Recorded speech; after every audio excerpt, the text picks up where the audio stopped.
Niining panahon nga ang putling ebanghelyo gihagis sa mga hiwi nga pagtulunan. Kinahanglan mo barug ang mga tinunan ni Kristo sa pagpakigbisog sa paglaban sa pagtuo, nga magkausa ug alang sa tanang panahong gihatag sa Dios ngadto sa iyang katawan. Maoy hinungdan nga namugna kining tulumanon ang putling ebanghelyo. 30 minutos nga pagsabwag sa tinuod nga ebanghelyo. Kauban ni Pastor Jeremias Hangad, ang putling ebanghelyo. Tulumanon nga gihatod kaninyo sa Herald of Grace Radio Ministries Philippines. Ang putling ebanghelyo. Ang putling ebanghelyo. Ang putling ebanghelyo.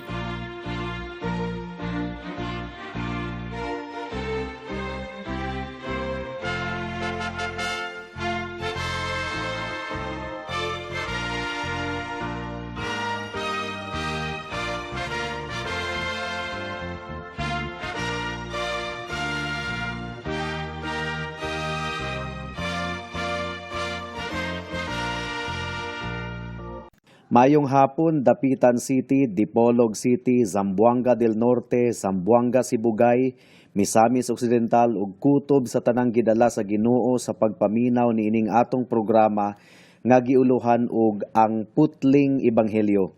Kini ang inyong igsuon ug higala sa kahanginan si Pastor Jeremias Lauri Hangad sa Herald of Grace Radio Ministries Philippines, dinuyugan sa iglesia nga nag-sponsor niining atong programa, ang Salitran Covenant Bible Church sa Barangay Salitran, Dakbayan sa Dasmariñas, probinsya sa Cavite.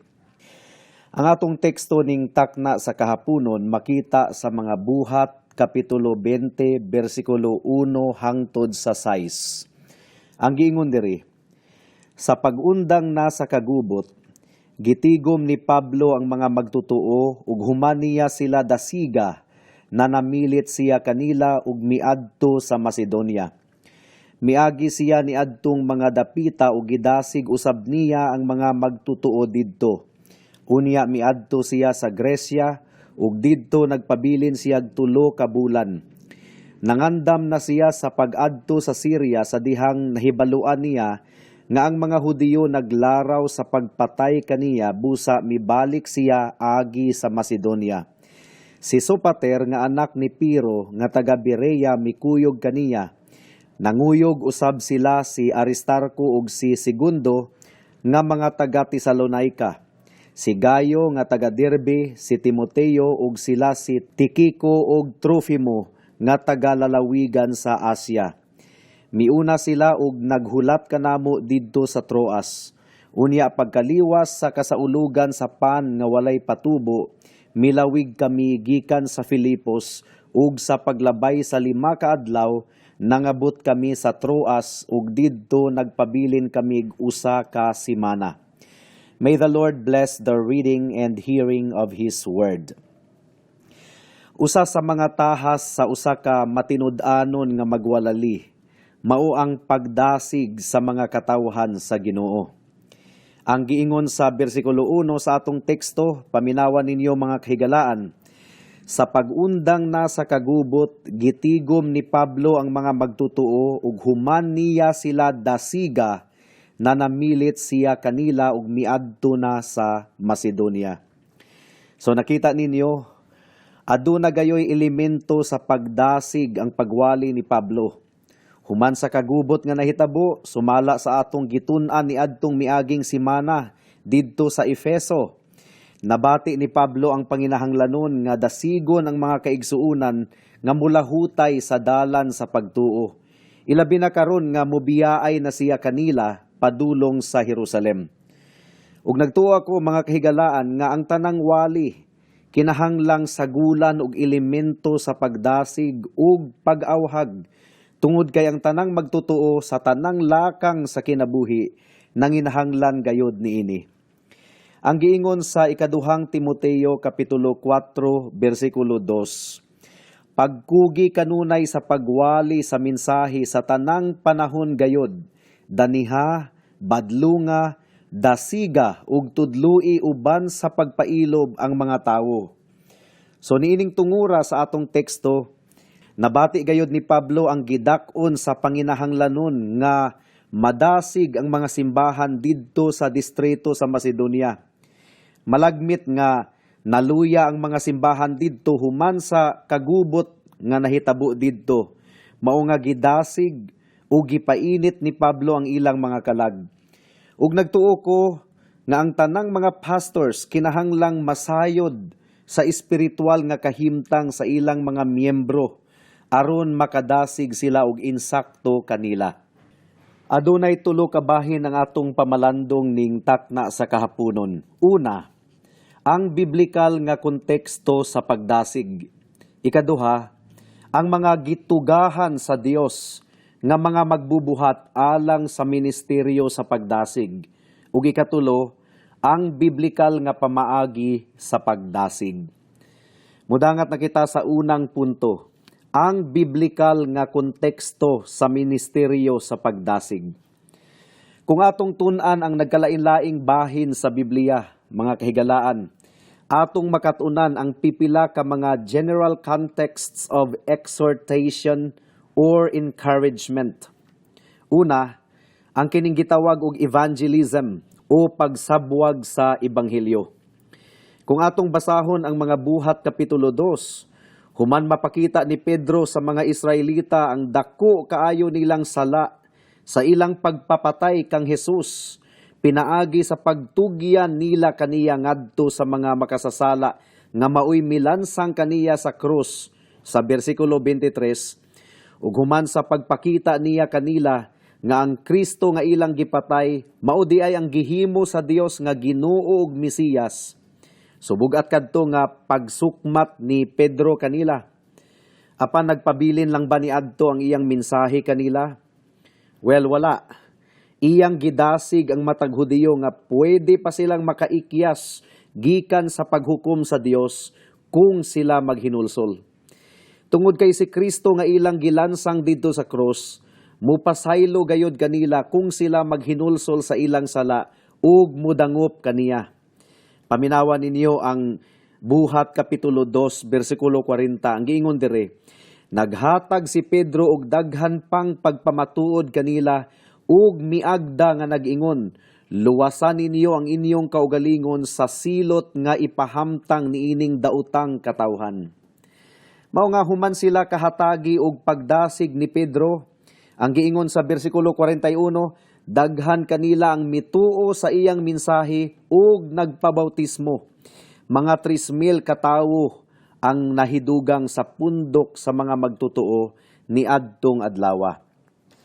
Ang ikaduhang konteksto sa pagdasig sa Biblia, mao ang pagdasig sa mga magtutuo aron mulahutay ug mupabilin sa pagpangalagad sa Ginoo. Mga buhat kapitulo 11 bersikulo 23, paminawan ninyo. Ang giingon dire, sa pag-abot ni Bernabe didto ug sa nakita niya nga gipanalanginan pag-ayo sa Dios ang katawhan, nalipay siya ug gidasig niya silang tanan nga magpabilin nga matinumanon diha sa Ginoo uban sa bug-os nga kasing-kasing. Mausab kini ang gibuhat nilang duha ni Pablo sa kapitulo 14 bersikulo 21 ug 22. Ilang gilig-on ang mga magtutuo didto sa Antioquia sa Pisidia ug gidasig nga magpadayon diha sa pagtuo. Miingon sila nga kinahanglang muagi kita sa daghang mga kalisdanan aron makasulod sa gingharian sa Dios.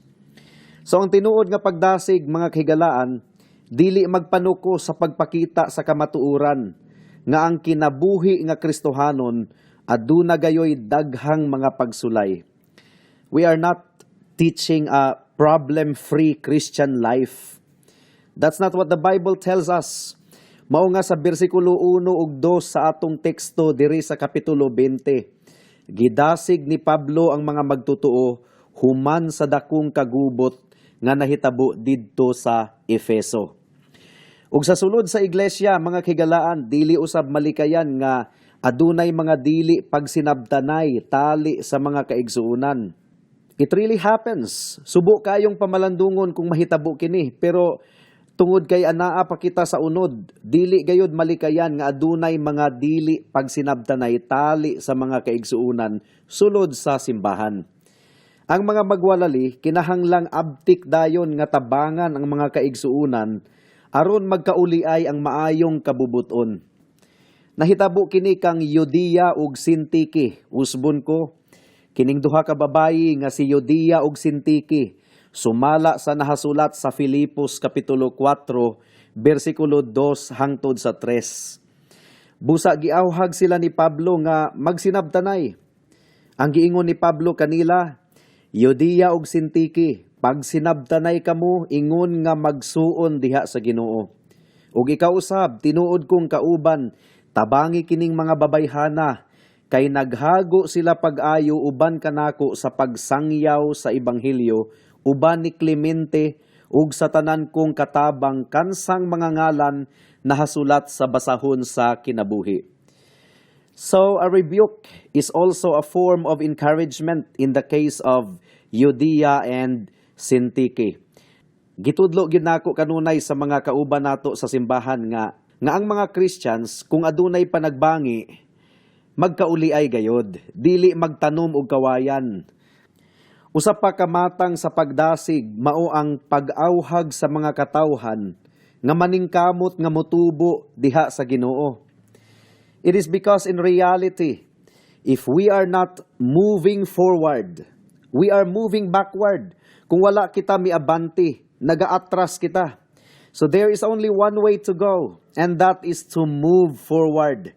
There is no such thing as stationary Christianity or nagpundo lang.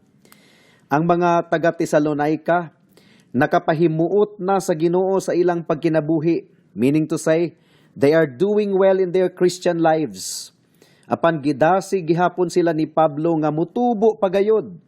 Paminawan ninyo ang unang Tesalonica kapitulo 4 bersikulo 1. Ang giingon dire, karon sa ngalan ni Ginoong Hesus, naghangyo kami ug nag-awhag kaninyo sa pagkinabuhi ug labi pang makapahimuot sa Dios. Ug gisumpayan pagayod kini ni Pablo sa bersikulo 10 ang giingon dire, busa mga igsuon, naghangyo kami kaninyo nga dugangan ninyo ang kainit sa inyong paghigugmaay. So dili day ta dapat makontento sa espiritual nga pagtubo nga atong naangkon karon. Kinahanglang palabwan pagayod kuno. We should strive for more spiritual growth. Ang tinuod nga dunay kinabuhi mutubo gayod. Ang sanga sa kamunggay nga buhi kung imong itanom mutubo gayod. Ang patay nga sanga ang dili mutubo. So kung ang usa ka Kristohanon wala nagatubo, basin og dili siya tinuod nga Kristohanon, basin og patay paghihapon ang iyang kalag. Tungod kay usa sa ilhanan nga adunay kinabuhi ang usa ka tawo sa iyang kalag, mutubo gayod siya. Well, unsa pa? Giawhag usab kita sa Biblia nga magkugi alang sa atong panginabuhi ug dili magtinapulan. Paminawan ninyo ang ikaduhang Tesalonica kapitulo 3 bersikulo 6 hangtod sa 12. Ang giingon dire, mga igsuon sa ngalan sa Ginoong Hesukristo, palayo kamo sa tanang kaigsuunan nga nagtinapulan ug wala magtuman sa mga pagtulunan ug pamatasan nga among gibilin kanila. Kay nahibaluan ninyo nga angay kamong musundog kanamo. Wala kami magtinapulan sa diha pa kami uban kaninyo. Wala kami magpadulot ug pagkaon nga wala namo bayri. Hinuon nagbuhat ug nagbudlay kami sa adlaw ug gabii aron dili makahasol kang bisan kinsa kaninyo.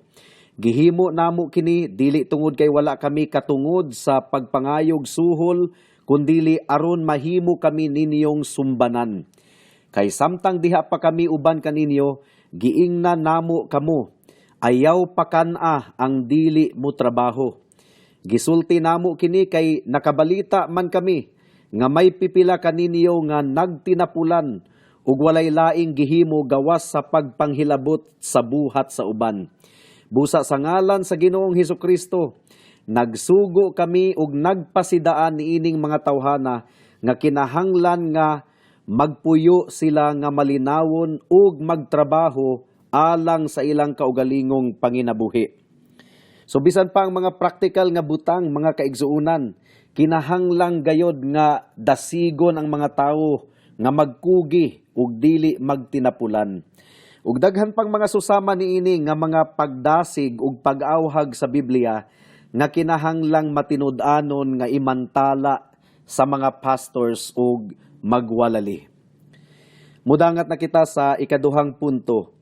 Ang mga gitugahan sa Dios nga mga magbubuhat alang sa ministeryo sa pagdasig. Kinsa man ang gihatagan sa Ginoo og responsibilidad nga mudasig sa iyang mga katawhan. Well, una sa tanan ang mga pastors ug mga magwalali nga gitugahan sa Ginoo sa paglig-on sa iyang mga katawhan.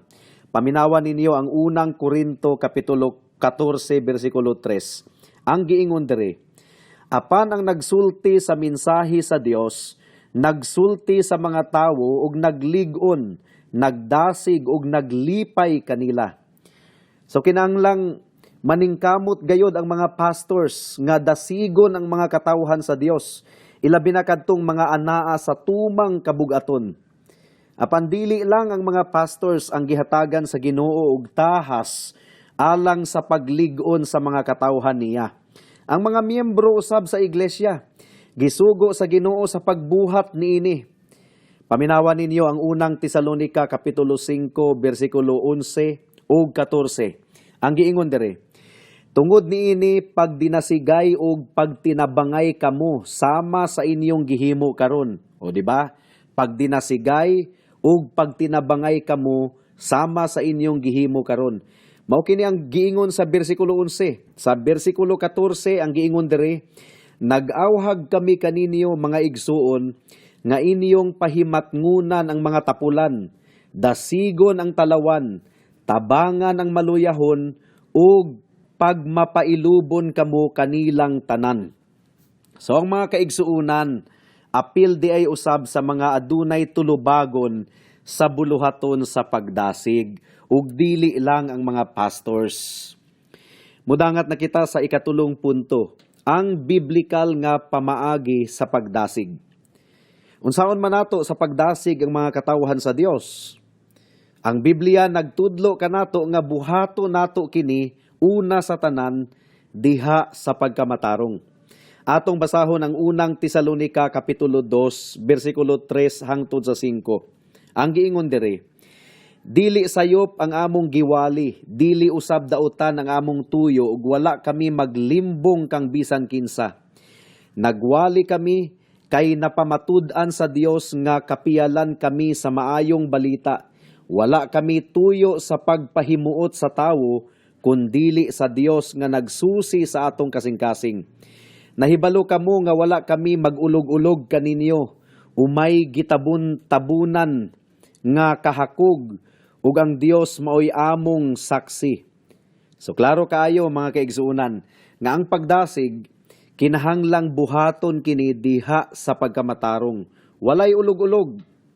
Ikaduha, ang atong pagdasig, kinahanglang giniyahan sa insakto nga doktrina.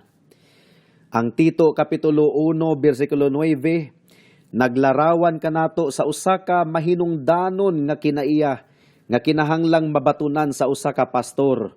Ang giingon diri, kinahanglan nga magpabilin siyang lig-on diha sa kasaligan nga pagtulunan nga gitudlo kaniya aron makadasig siya sa uban ug makabadlong sa sayop niadtong musupak niini. So the ministry of exhortation should be in accordance to sound doctrine. Ug ikatulo, kinahanglang nakasentro kang Kristo ang tanang buluhaton sa pagdasig sa mga katawhan sa Dios. Paminawan ninyo ang giingon sa Hebreyohanon kapitulo 4 bersikulo 14 hangtod sa 16. Ang giingon diri, busa lig-unon ta ang atong pagtuo kay duna kitay pangulong pari nga halangdon nga atuan na sa presensya sa Dios.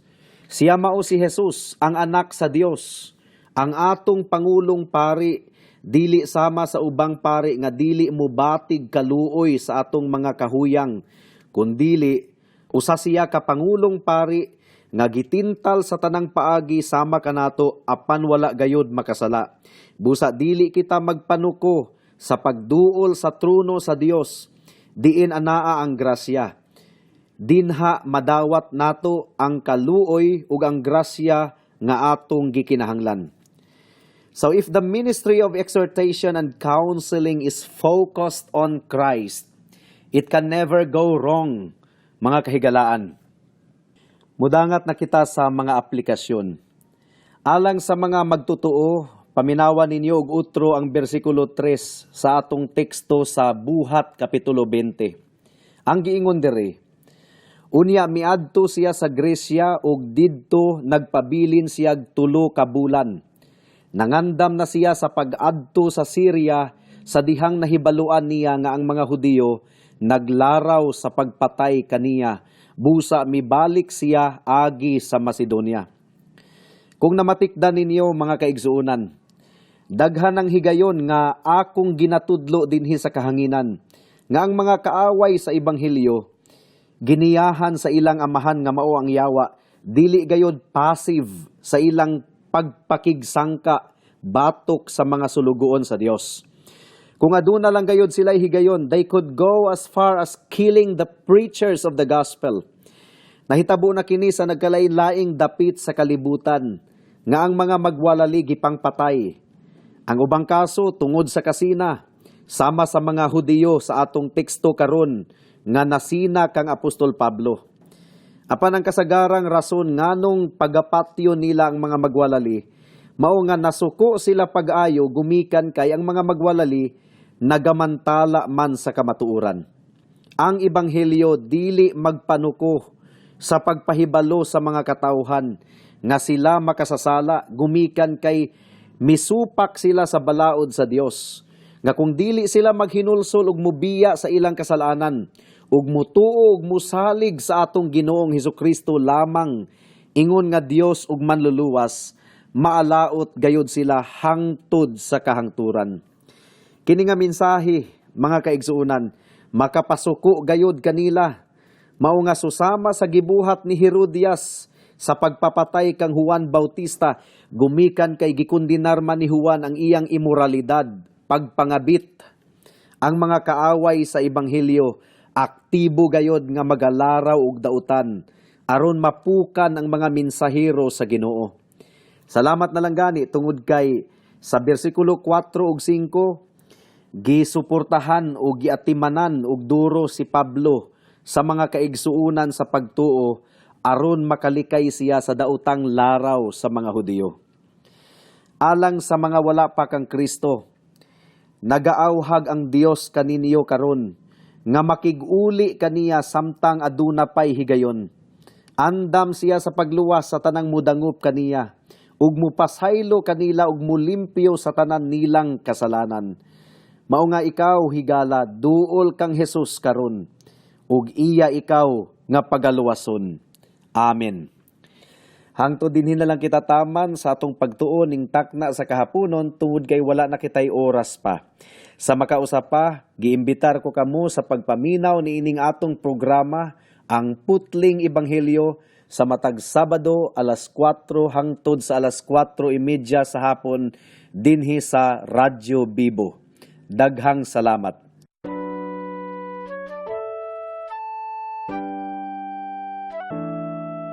Noon ay bulag ako sa daan ng kaligtasan.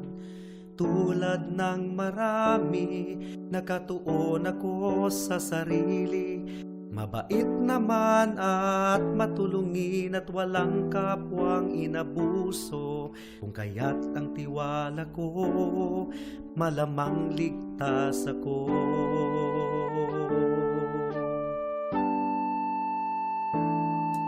Ngunit ang isipan ko'y binuksan ng Panginoon. Bigat ng kasalanan ko'y pinakita niya sa akin. Dagdag pa ang aking puso, likas na sa Diyos ay umaayaw. Kung kaya't ako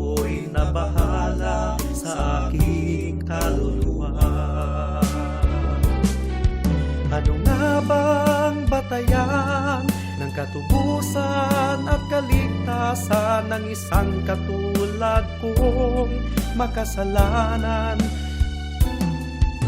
Ngayon ay batid ko na ako'y walang magagawa upang ituwid ang aking kaluluwa.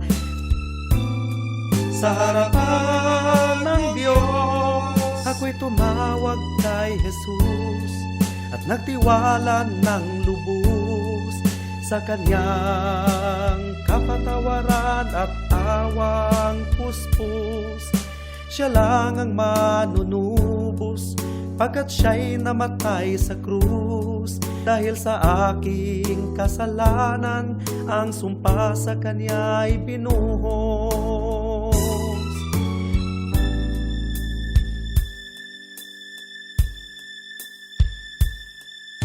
Ngayon ay tiyak ko na ang aking kaligtasan, aking nararanasan, tunay na kapayapaan. Ang puso ko'y binago niya, ang buhay ko'y inayos niya. Purihin si Jesus sa dakilang biyaya niya.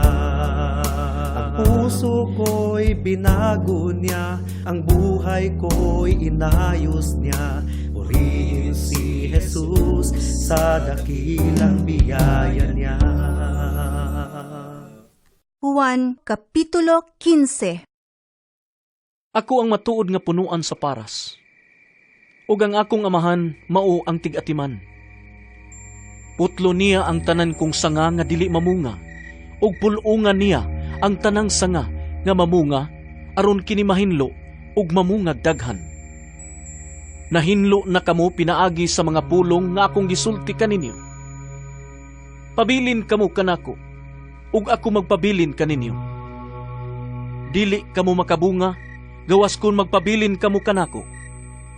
Sama nga ang usa ka sanga dili makabunga, gawas kun magpabilin kini sa punuan. Ako ang punuan sa paras, ug kamo ang mga sanga. Ang magpabilin kanako ug ako diha kaniya, mamungag daghan. Kay kun wala ako, wala kamoy mahimo. Ang dili magpabilin kanako mahisama sa usa ka sanga nga ilabay ug malaya. Pamuniton kini ug itambog sa kalayo aron masunog. Kung magpabilin kamo kanako ug ang akong mga pulong magpabilin kaninyo, makapangayo kamo bisan unsa ug madawat ninyo kini. Sa inyong pagpamungag daghan, kapasidunggan ang akong amahan, ug sa ingon niini, kamo mahimong akong mga tinun-an. Nahigugma ako kaninyo, ingon nga ang amahan nahigugma kanako. Pabilin kamo sa akong gugma. Kung tumano ninyo ang akong mga sugo, magpabilin kamo sa akong gugma, sama nga ako nagtuman sa mga sugo sa akong amahan ug nagpabilin sa iyang gugma. Gisultihan ko kamo niini aron mabatunan ninyo ang akong kalipay ug mahingpit ang inyong kalipay. Kini mao ang akong sugo. Paghigugmaay kamo, sama nga ako nahigugma kaninyo. Ang labing dakong gugma nga ikahatag sa usa ka tawo ngadto sa iyang mga higala, mao ang paghatag sa kaugalingon niyang kinabuhi alang kanila. Kamo akong mga higala, kun buhaton ninyo ang gisugo ko kaninyo. Dili ko na kamo tawgon nga mga sulugoon. Kay ang sulugoon wala mahibalo sa gibuhat sa iyang agalon. Hinuon, tawgon ko kamo nga akong mga higala. Kay gisultihan ko man kamo sa tanan nga nadungog ko gikan sa akong amahan. Dili kamo ang nagpili kanako. Ako ang nagpili ug nagtudlo kaninyo. Aron kamo manlakaw ug mamunga ug bunga nga mulungtad. Busa, ihatag kaninyo sa amahan, bisag unsa inyong pangayoon kaniya pinaagi sa akong ngalan. Kini mao ang isugo ko kaninyo. Paghigugmaay kamo. Kung nasilag kaninyo ang kalibutan, hinumdumi nga ako'y unang gikasilagan niini. Kung kamo iya pa sa kalibutan, higugmaon unta kamo sa kalibutan, ingon nga iya sa kalibutan. Apan gipili ko kamo gikan niining kalibutana, ug kamo dili na iya sa kalibutan. Busa, nasilag kaninyo ang kalibutan. Hinumdumi ang akong giingon kaninyo. Walay ulipon nga labaw sa iyang agalon. Kung gilutos nila ako, lutuson usab kamo nila. Kung tumanon nila ang akong gisulti, tumanon usab nila ang inyong isulti. Apan kining tanan buhaton nila kaninyo, tungod kanako, kay wala man sila makaila kaniya nga nagpadala kanako. Alang sa dugang nga mga pangutana, mahimong mo text kang Pastor Jeremias hangad sa 0935 744 3030.